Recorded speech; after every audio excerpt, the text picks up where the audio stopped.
Professor, em Gênesis tem a formação do homem, a formação da mulher e logo depois a queda do homem, a queda dos dois.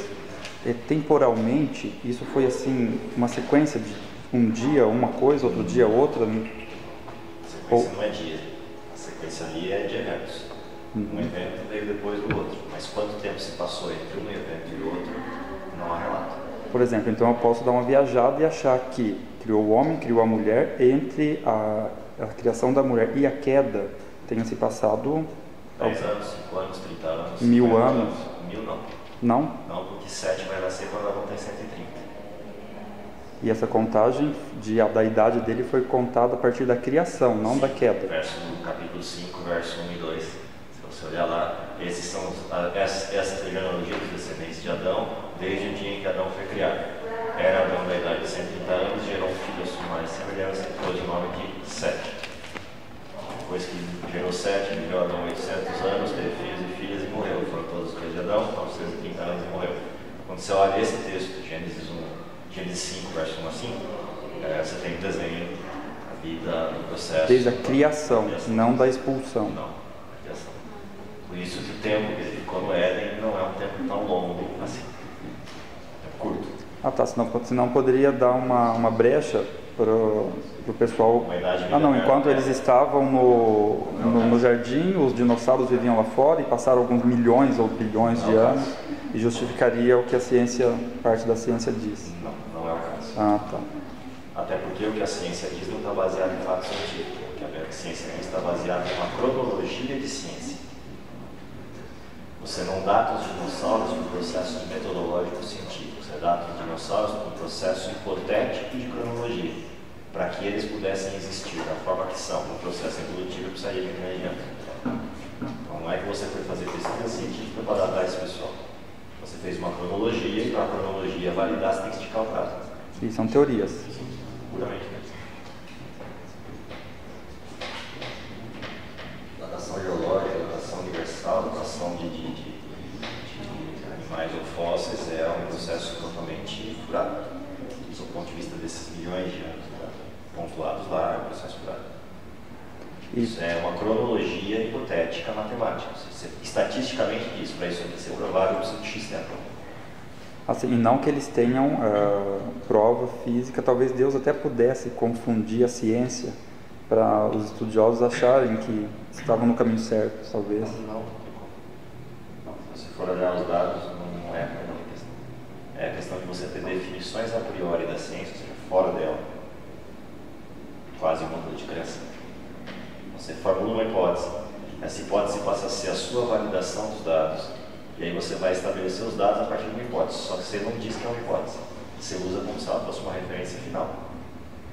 Ou seja, você negocia a ciência, na prática é isso. Quando você pega uma hipótese que não está validada, e você usa essa hipótese como referencial para tudo que você vai construir daí para frente, a hipótese virou o seu Deus. Não tem prova. É igual eu falar, Deus criou, tem a foto? Estava lá, assistiu a cena.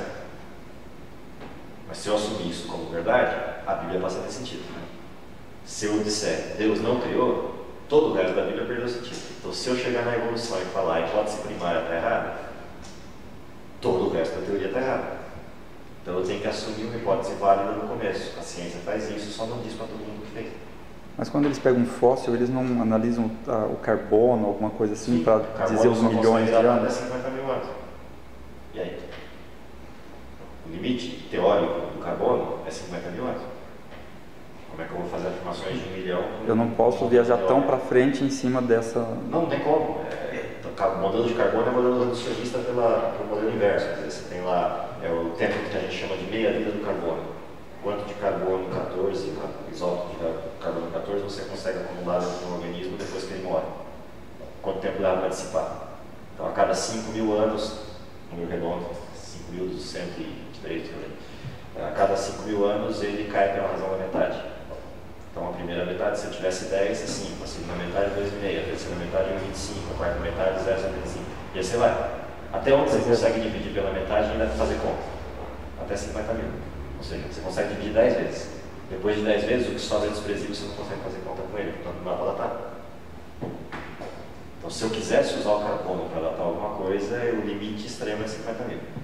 Só que a gente sabe que o carbono tem furos, porque o processo de fósforo é mineralização. Se a mineralização eu não consigo definir claramente se o que sobrou é de fato o carbono do ponto de partida. E terceiro, eu não tenho exatidão para saber se a quantidade acumulada de isótopo é igual hoje e é igual no passado. Eu não tenho nenhum animal que eu matei lá e medi. Eu estou usando uma referência atual. Inferindo de clima, intempéries, solo, chuvas, etc. não interferiram na contagem. Quem falou que não? Não tem como provar.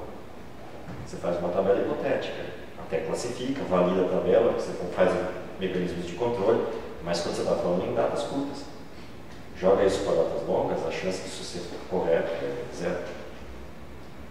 Estatisticamente é zero. Principalmente porque eu uso o padrão de hoje.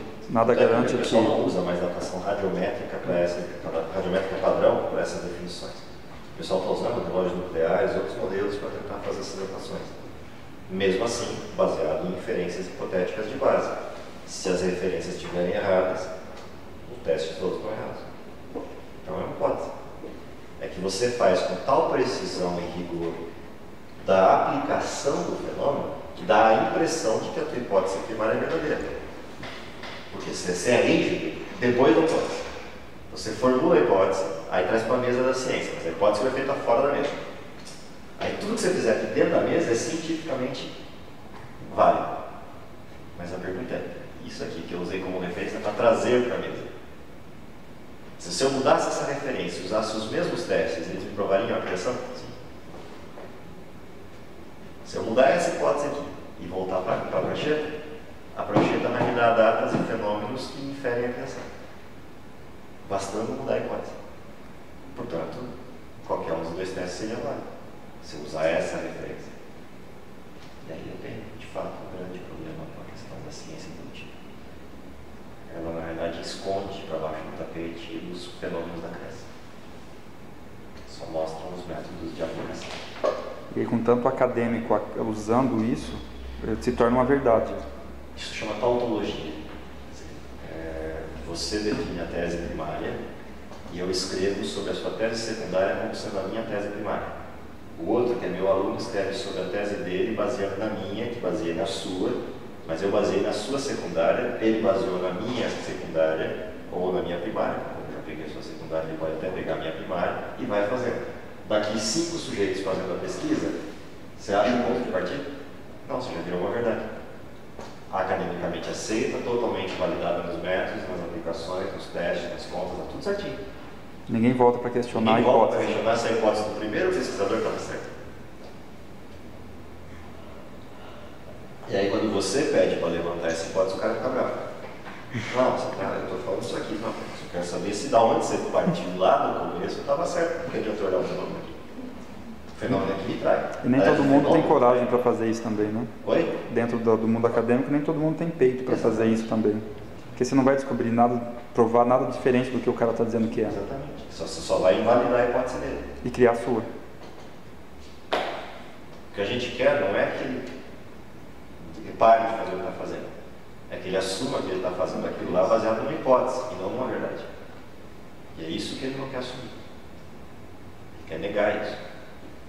Porque se ele assumir isso, a outra hipótese se torna viável para pesquisar também. Porque enquanto eu estou no nível da hipótese, todas as hipóteses são pesquisáveis. Mas quando eu estou no nível de verdade, nenhuma outra hipótese diferente da minha é válida.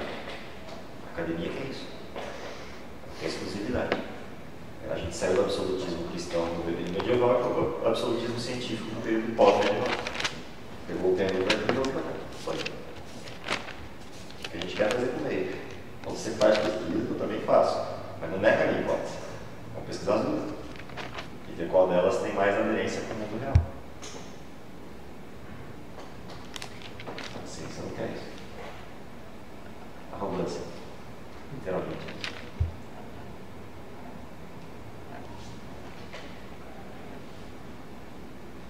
Tem um documentário que diz que se Darwin tivesse conhecido Mendel, ele mesmo diria, não. Sim, se ele tivesse descoberto a microbiologia de Mendel, o modelo genético, ele jamais teria feito as afirmações de macroevolução, porque elas não cabem. Por isso que a ciência correu da macroevolução e hoje só discute a micro. Na macro ela já sabe que não dá certo. Essa história do macaco, as coisas, isso aí é só para marketing. Na ciência de base, essa não é a história. A ciência de base é microevolução. E na microevolução você tem outras discussões. Se o processo é evolução, é só mutação. Se é variabilidade, ou se é transposição de espécie. Então, eles estão tentando encontrar provas na microevolução, que lá o fenômeno é menor para pesquisar, para ver se a partir da microevolução ele sustenta a teoria de base da evolução macro.